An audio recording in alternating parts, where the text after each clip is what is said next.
যেহেতু ঈদ চলে আসছে তো কিছু প্রিপারেশান থেকে যায়, তো ঈদের প্রিপারেশান শুরু হয়ে গেল। আসসালামু আলাইকুম। তো শুরুতেই সকালবেলা নাস্তা করে নিচ্ছি। রুটি করার সময় ছিল না, যার জন্য এরকম করে রুটি তাওয়ায় গরম করে খেয়ে নিয়েছি। এবার সকালবেলা ঘুম থেকে উঠে নাস্তা করে ফ্রিজের কাছে চলে আসছি, ফ্রিজটা ক্লিন করব। ফ্রিজটা তো অবশ্যই কুরবানির ঈদে ক্লিন করতে হবে। তার আগে খাবারগুলো নিচে নামিয়ে রেখেছি। কিছু মাছ ছিল, ফ্রিজ আপ করা সবজি ছিল, এগুলো এরকম বলে পাতিলে করে রেখে দিয়েছি। এই তো ফ্রিজ ক্লিন হয়ে গেছে। অন্যদিকে বাসায় ঈদের বাজার চলে আসছে। কিছু শর্ট বাজার করা হয়েছিল, তার মধ্যে কিছু যা বাকি ছিল টুকটাক তা আবার ঈদের আগের দিন বাজার করা হয়েছে। সেমাই, তারপরে এই কয়েকটা ম্যাগি মশলা নাস্তা টাস্তা করার জন্য কিছু খুচরা শ্যাম্পু নিয়ে আসছি, প্যাকেট শ্যাম্পু লাগে বাসায়। আর বিভিন্ন মশলা এক্সট্রা প্যাকেট মশলা থাকার পরও এক্সট্রা আনিয়ে রেখেছি, কারণ ঈদের সময় দোকানপাট বন্ধ থাকে, তো এনে রেখেছি। হলুদের গুঁড়া, এর আগে হয়তো ধনিয়ার গুঁড়া ছিল, নয়তো জিরার গুঁড়া ছিল। এই তো সব প্যাকেটেই তারপরে এটা মরিচ গুঁড়া, সরি যে ধনিয়ার গুঁড়া আমরা খুলে ফেলেছি।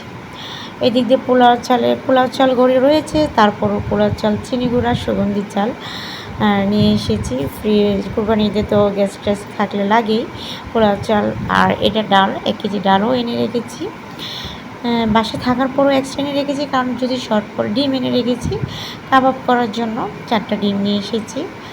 ডিম এই তো খুব বেশি না। এটা চালের গুঁড়া রুটি করার জন্য, কুরবানিতে সে পরের দিন মাংসের ঝুরা কিংবা মাংসের ঝোল দিয়ে চালের রুটি খেতে খুব ভালো লাগে, তো চালের রুটি এনেছি। আর এদিক দিয়ে আরও কিছু মশলা দরকার ছিল, গরম মশলা এভাবে খুচরাও এনে রেখেছি।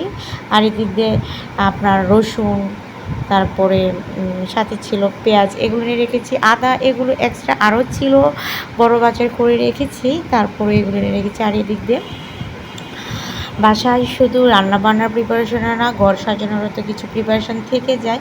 তো আমার ডাইনিংটাকে সুন্দর লুক দেওয়ার জন্য এই লাইটিংটা লাগাবো চিন্তা করেছি। তো লাইটিংটা লাগানো হয়ে গিয়েছে, আমার হাজব্যান্ড এটার কাজ করছিল।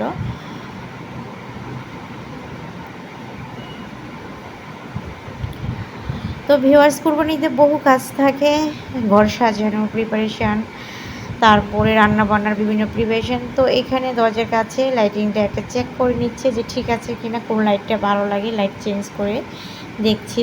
এই তো লাইটের শেষে এরকম, তো ডাইনিংয়ে এবার লাইটিংটা লাগিয়ে নিব। তো প্রিপারেশান তো আরোই থাকে, আরও কাজ থাকে, সব কাজ তো আর দেখানো সম্ভব হয় না। টুকটাক ছোট্ট একটা ভিডিও শেয়ার করলাম যতটুকু পেরেছি। এই তো নেক্সট ঈদ ব্লগ আসবে। আজ এই পর্যন্ত। আল্লাহ।